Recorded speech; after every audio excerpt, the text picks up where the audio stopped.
I'm recording this with my dog like up and awake, so if he like jumps into frame, I do apologize. He has peanut butter to like keep him occupied, but yeah.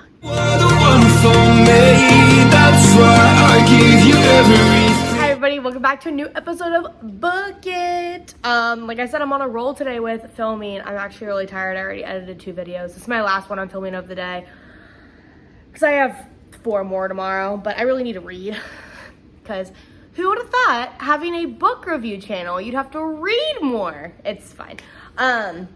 Today we are going to be this episode we're going to be going over Colton Underwood's The First Time, finding myself and looking for love on reality TV.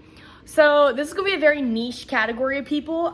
So Colton Underwood is from The Bachelor, Bachelorette, Bachelor in Paradise, that whole franchise.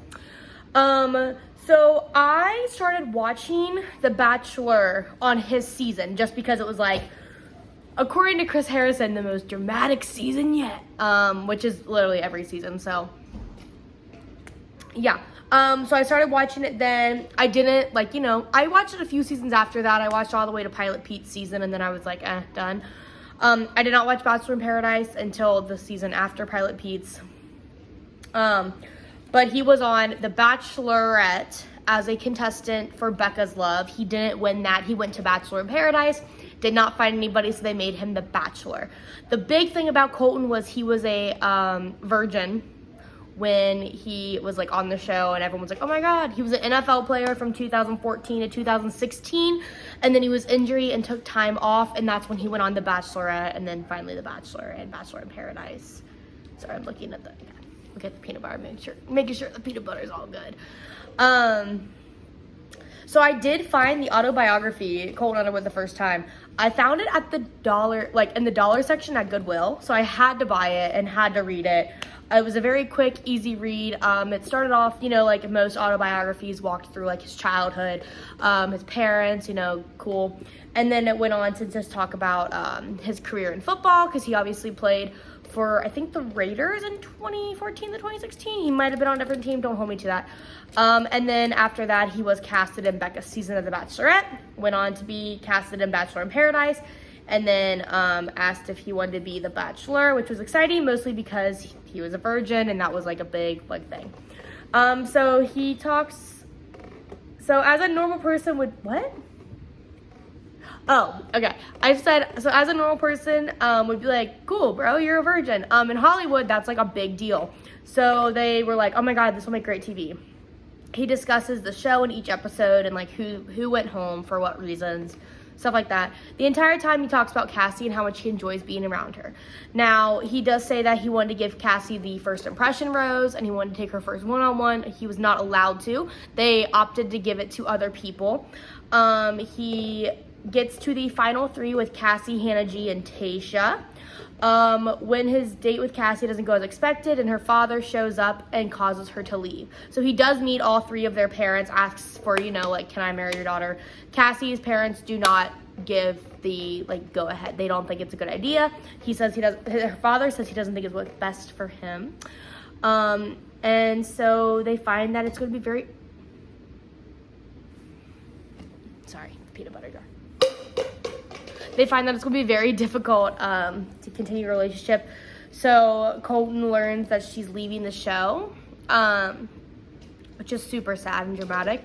He ends up jumping the fence and running off into the dark for hours because he doesn't want to be near anybody, which is like, sorry, I'm just watching my dog. It's so funny. Yeah, which is just one of those things, and they literally could not find him. Once they finally find him, he goes back, he dumps the other 2 girls. He had his fantasy suite with Tayshia. They obviously didn't do anything, and then he breaks up with Hannah G before their fantasy suite, which is kind of sad. And then he takes Cassie to Spain to meet his family. They finally have their night, and in the book he even says that there's nothing to tell about the fantasy suite.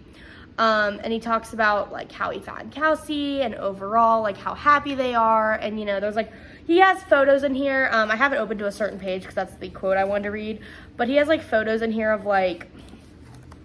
them, maybe, unless I hallucinated it. Yeah.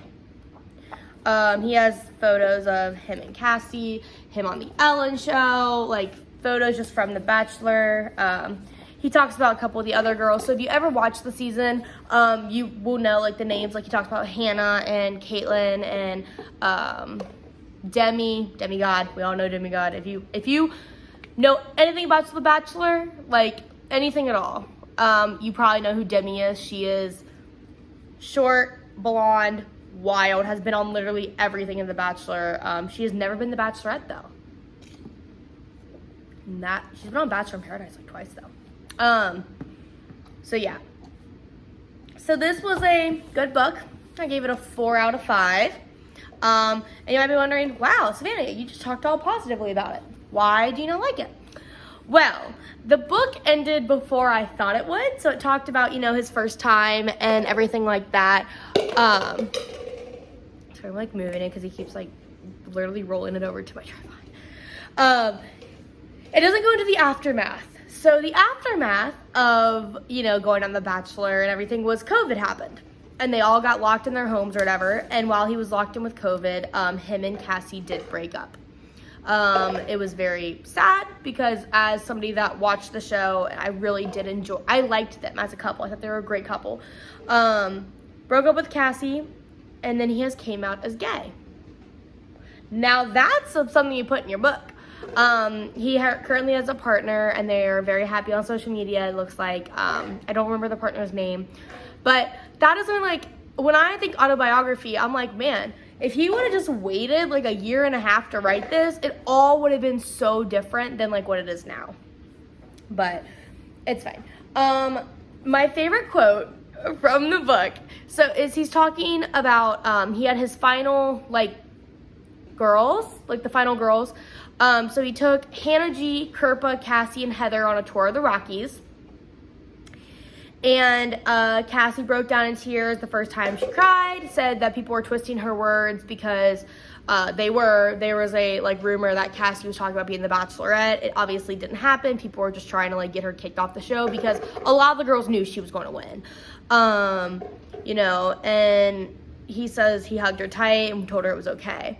My favorite quote is, Kirpa threw gas on the fire, saying she had concerns about Kaylin and Cassie. And I thought to myself, girl, you're lucky to be here the last 3 weeks, chill. That is the most absolute savage thing I've ever heard. I don't even like that word, savage, but that is, it is, because he literally is talking about these girls that he's taking on dates, and one of them will be his wife. And this poor girl, Kirpa, thinks she has a chance. And she's like, yeah, I don't trust them. And he just blatantly says, you're lucky to be here. I'm sorry, I literally read that, and I marked it with 3 different marks. This is the page, with 3 different marks, so I would remember where it was. Because I was like, that is literally so, that's so funny. Obviously, the cover is him jumping the fence. Because that's literally how they sold the entire season, was he's a virgin and he jumped the fence in the middle of an episode. What the hell happened? In reality, he says that he had time to walk back. Though in the show, obviously it's cut, so it looks like right after she tells him that she's leaving, Cassie's like, I'm going home. He jumps the fence. That's obviously not what happened. He said that he had time to walk back to his room, get his wallet, his phone, and his passport. And he said then he was like, I'm leaving, because he was going home.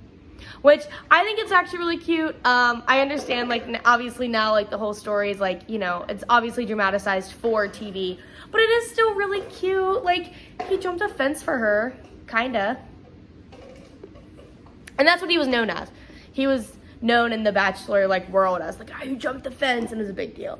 But overall, yeah, 4 out of 5. It was actually a pretty good autobiography. I read it, in a day or so, just because I had to stop, and I ended up reading Lauren Graham's autobiography in between. But it wasn't terrible. A pretty quick read. He had photos in here that I liked. I like when books have photos. Most autobiographies do. Just of what's going on in their life, and the people. Oh, I already showed that page. His he was not a quarterback. Shoulder surgery. He did play for the Raiders. Him on The Bachelorette, him in Paradise, and then Yeah, him in Spain with Cassie. So like, very cute, very wholesome, quick read, very easy, 4 out of 5, not terrible, not great. It was a really good book. I liked it. So yeah, that's it. Oh, hi. You want to come say hi? No. Okay. Thank you so much for watching. Make sure you like and subscribe and comment down below anything really. I will literally respond to your comment as long as it's not like rude. So yeah, thank you so much for the support. I do have videos scheduled. I'm having some come out. This video will come out after the other 2, so I'm not even going to mention it because the videos will already be out by then. But yeah, thank you so much for watching, and until next time, bye!